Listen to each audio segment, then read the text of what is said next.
बिस्मिल्लाहिर्रहमानिर्रहीम। अस्सलाम वालेकुम। जी प्यारे दोस्तों, व्यूवर्स, कैसे हैं आप? ठीक ठाक हैं? अल्लाह ताला से उम्मीद है आप सब लोग खैर खैरियत से होंगे। बहुत दिनों बाद आज दोबारा लाइव आया हूँ। मैंने कहा कि जो बाकी का लाइव का स्टेप है आज भी एक बनाया जाए। सर्दी बहुत ज़्यादा है, धुंध पड़ रही है, 7-8 दिन से बहुत ज़्यादा ठंड है।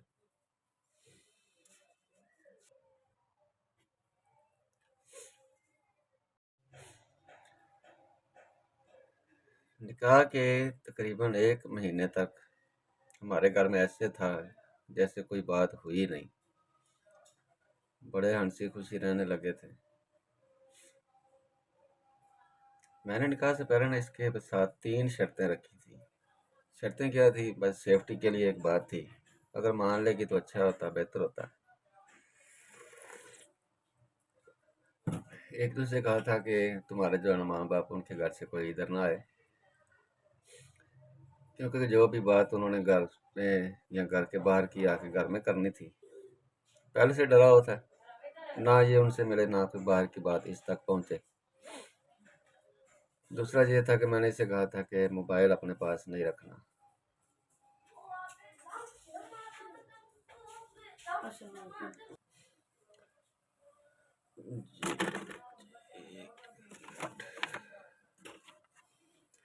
हाँ जी।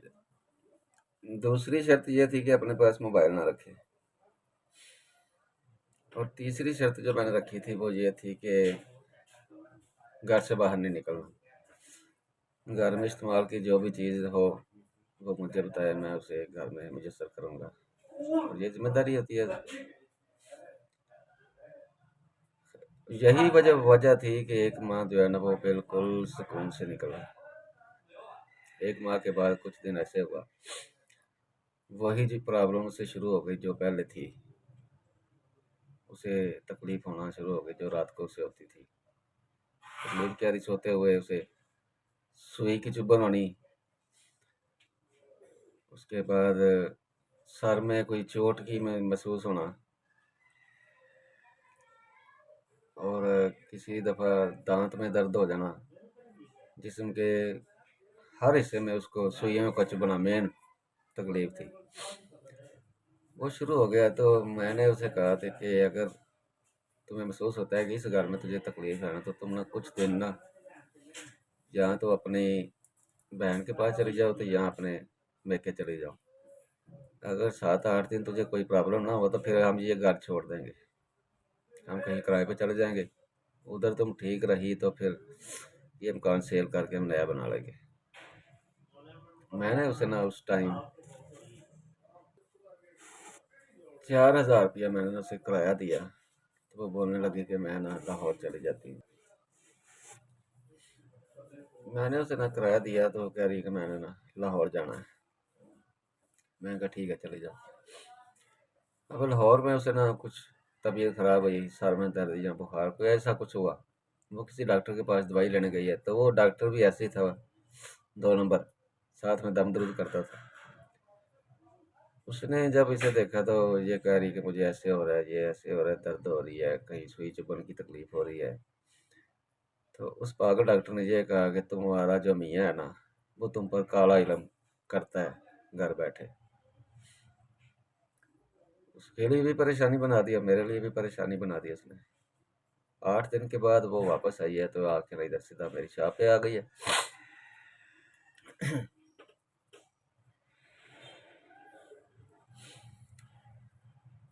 तो उसका जो बैठने का अंदाज, उठने का, बात करने का जो अंदाज था ना, मुझे शक पड़ गया कि खराबी कोई हो चुकी है, कोई बात ऐसी हो गई है जो मेरे लिए ठीक नहीं है।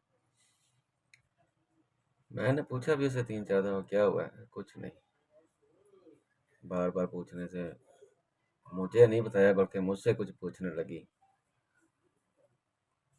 कि एक बात मैं इधर ना इस बात को रोक के आपको बताना चाहता हूँ कि जब डिवोर्स हो चुकी थी ना, मेन जो प्रॉब्लम था उसके जहन में कि मैंने शादी की हुई है, मैंने उसकी ज़ुबान बंद करने के लिए ना सच में शादी की। कानूनी तरीके से। लेकिन वो शादी एग्रीमेंट के तौर पे थी, मतलब 3 मंथ बाद मैंने उसे डिवोर्स देनी थी। और पहले दिन से लेकर 3 माह तक मेरी उस बीवी से कोई भी मुलाकात नहीं आई। लेकिन बरादरी में मैंने मशहूर कर दिया कि मेरी शादी हो चुकी है, ये उसकी पिक्चर है, इसे भी दिखाई मैंने। तो खैर 3 माह बाद मैंने उसे रियली में उसे डिवोर्स दी, तो कानूनी तरीके से निकाह किया था। जब हमारा दोबारा निकाह हुआ तो उसने पूछा भी, निकाह करने वाले ने, कि पहले को डिवोर्स दिया? मैंने कहा हाँ जी डिवोर्स दे दिया। उसका पेपर कहाँ है? मैंने कहा घर पड़े हैं, अगर कहो तो मैं दिखा दूंगा आपको। लेकिन उन्होंने यकीन कर लिया।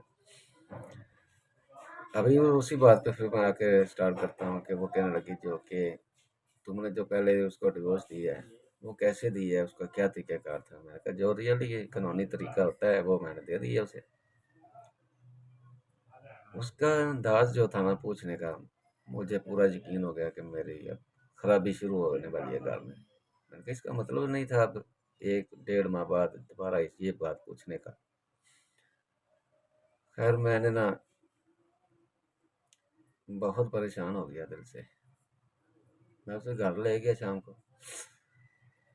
उस दिन से लेकर जनाब मेरे घर में तबाही शुरू हो गई। फिर वही शक बात, तूने शादी की हुई है, तुमने उसे डिवोर्स नहीं दी, ये जो भी मेरे साथ हो रहा है ये तो खुद कर रहा है, मुझे टीके लगने हैं, मुझे सुइयां चुभनी, ये सब तो उस औरत से के साथ मिलकर मेरे साथ कर रहा है। मेरी बड़ी परेशानी बढ़ गई जी। मैंने कहा ये मैं क्या कर बैठा हूँ। मैंने तो खुद ही अपने पाँव पर कुल्हाड़ी मार दी जब मैंने इसे कहा था कि घर से नहीं निकलना। मैं तो निकाल के इसे बहुत ज़्यादा परेशान हो गया हूँ। आए दिन जी घर में वही शख्स बात की वजह से एक ना करदा गुनाह की सज़ा मिले ना एक आदमी को, तो उसके लिए मरने के अलावा कोई हल नहीं होता। और मैंने जो वो गुनाह नहीं किए उसकी सज़ा मुझे इल्ज़ामात की सूरत में मिलती थी। उसी सूरत में वो आपस में घर में इतना रौला, इतना शोर, इतनी परेशानी बना दी कि मोहल्ले वाले जो है ना वो तंग आ चुके थे, इनके घर में क्या ला ला ला ला ला ला हो रही है। बहुत ज़्यादा समझाने के बावजूद उसने कहा ये कि मुझे ज़्यादा तकलीफ़ तू खुद दे रहा है, वो खुद कर रही है तेरे साथ मिल के, मुझे तकलीफ़ दे रहे हो आप। मैंने कस्में न्याय बहुत कुछ किया लेकिन ज़हन उसका मुतमिन नहीं हुआ। मेरे लिए इतनी परेशानी बन गई कि मैं अब क्या करूँ क्या ना करूँ। और जो इल्ज़ामात लगा रही थी, अगर मैं इधर बयान करूँ, थोड़ा थोड़ा मैं शो करूँगा इशारों में, लेकिन बहुत ही गलीज़ और गंदे इल्ज़ामात थे जो उसने लगाए और बेटियों के सामने लगाए कि मैं बेटियों के सामने सर उठाने के काबिल नहीं रहा था। इतने ज़्यादा उसने मुझ पर गंदे इल्ज़ामात लगाए। खैर एक दिन ऐसा हो गया कि इल्ज़ामात की इतनी शिद्दत हो गई कि बर्दाश्त से बाहर हो गया। मैंने उसे कहा कि जाओ निकल जाओ घर से, मैं ही तेरे काबिल नहीं, अगर तू मुझे गलत समझती है मैं ही तेरे काबिल नहीं। गाली गलौज लाला लाला करते वो घर से निकल गई। फिर जनाब ऐसा ही वही सिलसिला निज़ाम रहा। 1 साल गुजर गया। हाँ सॉरी, साल पहले निकाह से हुआ था, जब दूसरी बार जब वो घर से निकली है तो 6 माह गुजरे थे कि वो डिवोर्स मांगने लगी। कभी फ़ोन पे मेरे बेटे को कहना, अपने बाप को कहो मुझे फ़र्क कर दे, मुझे डिवोर्स दे दे। कभी वो अपनी माँ को इधर भेजना मेरी शॉप पे, जाओ उसे कहो कि अब क्यों ऐसे मुझे रखा हुआ है, मुझे फ़र्क करो। तो मैं ना बहुत ज़्यादा परेशान हो गया कि मैं बार बार डिवोर्स मांग रही है, तो मेरा तो जो है ना वो सारी मेहनत ज़ाया हो जाएगी। मैंने अपना लगला जो था वो वापस बचाना था, वो बचता हुआ मुझे नज़र नहीं आ रहा था।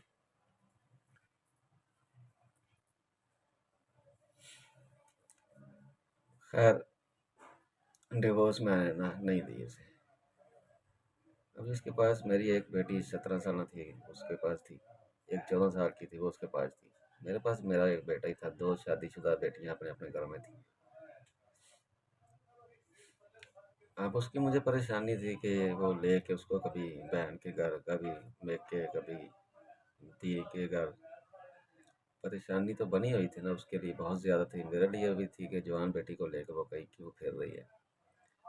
और उसी सूरत में मुझे बार बार कह रही है मुझे डिवोर्स दो, मुझे फारग करो। तो मैं तो लाज वो सब देख रहा था कि वो सब ख़त्म हो जाएगा, क्योंकि सगी फूफी की बेटी थी, उनके घर मेरी 3 4 मासियाँ थीं,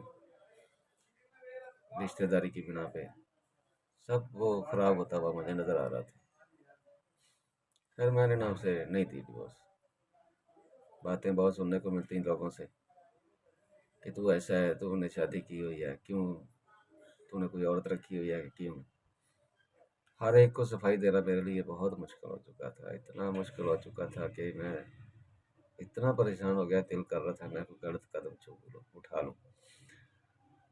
उठाने भी लगा था एक दफ़ा मैं गलत कदम, लेकिन एक दोस्त की बात मेरे ज़हन में आ गई। उसने कहा था कि हराम मौत जो है ना, वो दोनों जहां में उसकी निजात नहीं है, और तू चला जाएगा तो उसने तो शुक्र अदा करना है, उसकी नज़र में तो तू जुर्मदार है ना।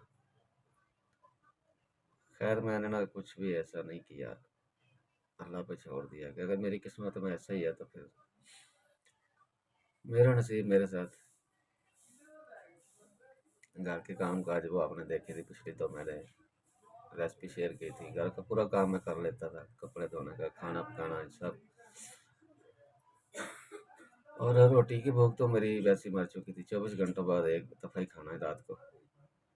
जब टाइम से चले जाना, खुद पका लेना, लेट हो जाना तो होटल से ले जाना। तो इसी तरह ना एक दफ़ा ऐसा हुआ कि जुम्मे का दिन था। एक मेरी बेटी जो शादीशुदा थी ना, वो अपने मियाँ के साथ मेरे घर में रह रही। मेरा घर बहुत बड़ा, 7 मरले का घर था। वो रह रही थी आके। तो जब माँ बाप के हालात ऐसे हो जाए ना, तो जहाँ भी रिश्तेदारी बनाई होती है ना बेटियां दे के, उनके ससुराल वाले जो है ना, वो उनको बहुत ताना देते हैं। माँ बाप की रंजिश किया जो ज़्यादा नुकसान होता है वो औलाद का होता है। ताने मारने, उनको बुरा भला कहना। तो इसी परेशानी में वो भी एक बेटी मेरी जो है ना, अपने मियाँ को लेकर घर से आ गई थी। वो मेरे घर में रह रही थी। तो बेटी ने ना कहने पे उसने खाना बनाना शुरू कर दिया, मुझे भी खिलाने लगी। मैंने उसे बड़ा मना किया, बेटा हमारी भूख मर चुकी है, अब अपने लिए करो, कमाओ, खाओ। लेकिन उसके इसरार पे मैंने ना खाना शुरू कर दिया। फिर 2 दफ़ा खाना शुरू हो गया, रात को भी खाना सुबह भी। फिर दिल करना मैं कि रात दोपहर को भी खाऊं, वो इधर से कहीं से खा लेना। नहीं, पहले तो सिर्फ एक दफ़ा ही खाना खाते थे रात को। सुबह चाय साथ बिस्किट या इस तरह कोई चीज़ सॉफ्ट चीज़ें ले लेनी। उसके कहने पे मैंने खाना पीना शुरू कर दिया। बेटी मेरी रही है 4 माह।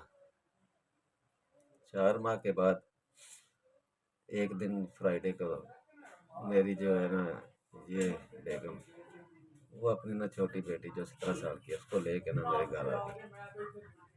मैं 1 बजे शॉप बंद कर कर किया हूँ, देखा तो वो घर में बैठी है। मैं बहुत परेशान हुआ, ये क्या हो गया। बहुत ही ज़्यादा। मैंने कहा यार ये तो बड़ा गलत हुआ है, अब पता नहीं मेरे साथ क्या होगा।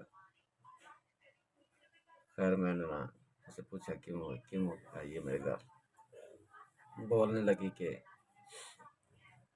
मैं जवान बेटी को लेकर नहीं निकल सकती घर से, ये मेरा भी घर है, मैं तेरे निकाह में हूँ, तो लिहाजा तो मुझे निकाल नहीं सकता। मैंने ना बहुत शिद्दत से ना वो रात जाग के गुजारी, कहीं कुछ हो ना जाए, या कुछ अपने आप को ना कर ले, या मुझे ना कुछ कर दे। यार अल्लाह अल्लाह करके रात गुजर गई। सुबह हुआ तो मैंने उसे पूछा कि क्या चाहती है। उसने 2 लफ्ज़ ही बात की कि मैं अपनी जवान बेटी को लेकर ना कहीं दर दर नहीं फिर सकती, इसकी शादी करो, तेरी बेटी भी है। तो मैंने कहा चलो इसी बात पे मैं, तू भी रहे तो मैं ना कर लेता हूँ इसकी। उसने कहा फलां फलां 2 रिश्ते हैं। मैं कहा अगर तूने मुझे कोई रिश्ते बताने हैं तो फिर खुद ही कर ले, अगर मैंने करना है तो फिर मेरे पे छोड़ दे, मैं खुद ही देखूंगा, खुद ही करूंगा। तो अगर तूने खुद करना है तो फिर मुझसे न पूछ, अगर मैंने करना है तो मुझे बता नहीं। लेकिन बीच बीच में वो ना जो 2 रिश्ते उसके पास थे, वो उसने वो देखे, एक के साथ उसने दिन रख दिए। तो वही बातें जो पुरानी थी ना, वो हर रोज़ होना शुरू हो गई। एक दफ़ा क्या हुआ कि बेटी मेरी जो है ना छोटी, जो मेरे साथ रह रही थी, 14 साल की ज़ैनब, टाइम बहुत हो गया है, थोड़ा बड़ा हो गया है। तो इंशाल्लाह नेक्स्ट क्लिप में बाकी अपनी रुदात सुनाऊंगा आपको।